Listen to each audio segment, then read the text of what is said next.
Ang Pilipinas, isang arkipelago na mayaman sa mga masiglang tradisyong kultural, ay nagdiriwang ng kakaibang paggunita sa mga yumao na kilala bilang undas. Higit pa sa isang solem na okasyon na minarkahan ng kalungkutan at pagdadalamhati, ang undas ay isang makulay na habi ng pag-alala sa mga ninuno, nagbabagong mga ritual, at ang katatagan ng espiritu ng mga Pilipino.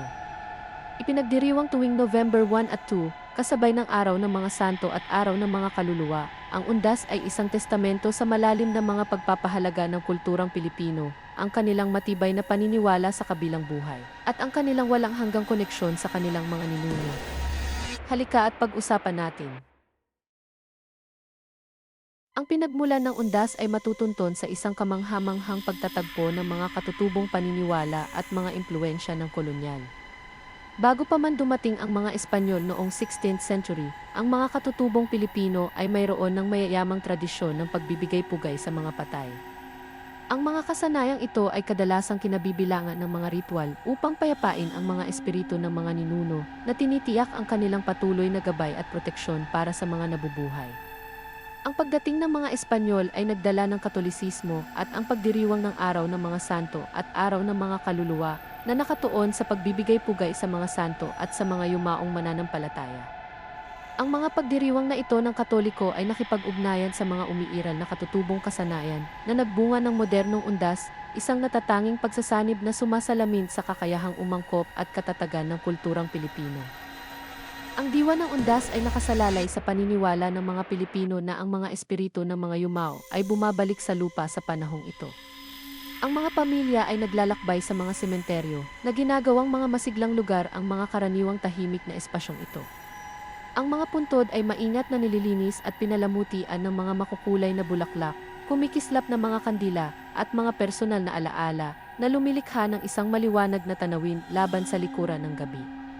Ang pag-aalaga sa mga huling hantungan ng mga mahal sa buhay ay higit pa sa pagpapanatili. Ito ay isang gawa ng pagmamahal, paggalang at pag-alala, isang nasasalat na pagpapakita ng pangmatagalang ugnayan sa pagitan ng mga buhay at mga patay. Ang kapaligiran sa mga sementeryo sa panahon ng undas ay malayo sa pagiging malungkot. Ang mga pamilya ay nagtitipon-tipon, nagbabahagi ng mga kwento, tawanan at mga kainan sa gitna ng liwanag ng mga kandila. Ang musika ay pumupuno sa hangin at ang ilang mga pamilya ay umuupa pa ng mga banda upang tumugtog ng mga paboritong kanta ng kanilang mga yumaong mahal sa buhay. Ang maligaya na kapaligirang ito ay sumasalamin sa pananaw ng mga Pilipino na ang kamatayan ay hindi isang wakas kundi isang paglipat sa ibang yugto ng pag-iral. Ito ay isang pagdiriwang ng buhay, isang pagkilala na ang mga koneksyon na nabuo sa buhay ay nagpapatuloy lampas sa pisikal na mundo. Ang mga kaugalian at tradisyon na nauugnay sa undas ay nag-iiba sa iba't ibang rehiyon ng Pilipinas na nagpapakita ng mayamang pagkakaiba-iba ng kultura ng bansa. Sa ilang mga lalawigan, ang mga pamilya ay nagpapalipas ng gabi sa mga sementeryo, nakikibahagi sa mga pagdarasal, nagbabahagi ng mga pagkain sa kanilang mga yumaong mahal sa buhay, at sinasamahan sila sa kanilang espiritual na pagbabalik. Sa iba, ang mga komunidad ay nag-oorganisa ng mga prosesyon at mga pagtatanghal na naglalarawan sa buhay ng mga santo at mga tauhan sa Biblia na nagdaragdag ng isang antas ng relihiyon at kultural na kahalagahan sa pagdiriwang. Ang mga pagkakaiba-iba ng rehiyon na ito ay nagdaragdag sa kayamanan at pagiging komplikado ng undas, na nagpapakita ng kakayahang umangkop at pangmatagalang apela nito sa iba't ibang henerasyon at mga hangganan ng heograpiya. Higit pa sa kahalagahan nito sa relihiyon at kultura, ang undas ay nagsisilbi ring isang paalala sa katatagan ng mga Pilipino sa harap ng kahirapan.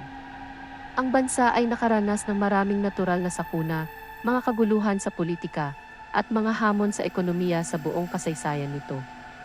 Gayunpaman, ang tradisyon ng ondas ay nanatiling matatag na nagbibigay ng ginhawa at pag-asa sa panahon ng kahirapan. Ang pag-alala at pagbibigay pugay sa mga yumao ay nagpapatibay sa pakiramdam ng pagkakakilanlan, pagpapatuloy at kolektibong memorya ng mga Pilipino na nagpapaalala sa kanila na sila ay bahagi ng isang mas malaking kwento na lumalampas sa kanilang individual na buhay. Ang undas ay nagsisilbing isang testamento sa walang hanggang espiritu ng mga Pilipino, ang kanilang kakayahang makahanap ng lakas at ginhawa sa kanilang mga tradisyon, at ang kanilang matibay na paniniwala sa pagpapatuloy ng buhay. Sa kontemporaryong lipunang Pilipino, ang undas ay patuloy na umuunlad, umaangkop sa nagbabagong panahon habang pinapanatili ang mga pangunahing halaga nito.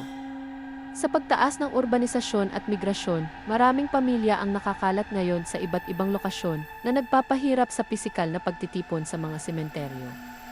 Gayunpaman, ang teknolohiya ay nagtulay sa agwat na ito, na nagpapahintulot sa mga pamilya na kumonekta ng halos at ibahagi ang kanilang mga karanasan sa undas sa pamamagitan ng social media at mga video call. Ipinapakita nito ang kakayahang umangkop ng undas, na nagpapakita ng kakayahan nitong lampasan ang mga hangganan ng heograpiya at manatiling may kaugnayan sa digital age. Ang undas ay hindi lamang isang haliday, ito ay isang malalim na pagpapahayag ng diwa ng Pilipino na sumasalamin sa kanilang malalim na mga pagpapahalaga sa pamilya, komunidad at katatagan. Ito ay isang panahon para sa paggunita, pagdiriwang at muling pagpapatibay ng pangmatagalang ugnayan sa pagitan ng mga buhay at mga patay. Habang ang Pilipinas ay patuloy na nilalakbay ang mga komplikado ng modernong mundo, ang undas ay nagsisilbing isang tanglaw ng pag-asa na nagpapaalala sa mga Pilipino ng kanilang mayamang pamana ng kultura at ang kanilang matibay na paniniwala sa pagpapatuloy ng buhay sa kabila ng pisikal na mundo. Ito ay isang tradisyon na sumasaklaw sa diwa ng pagkakakilanlan ng Pilipino, na nagpapakita ng kanilang lakas, pakikiramay at matibay na pananampalataya sa harap ng mga hindi maiiwasang pagbabago sa buhay.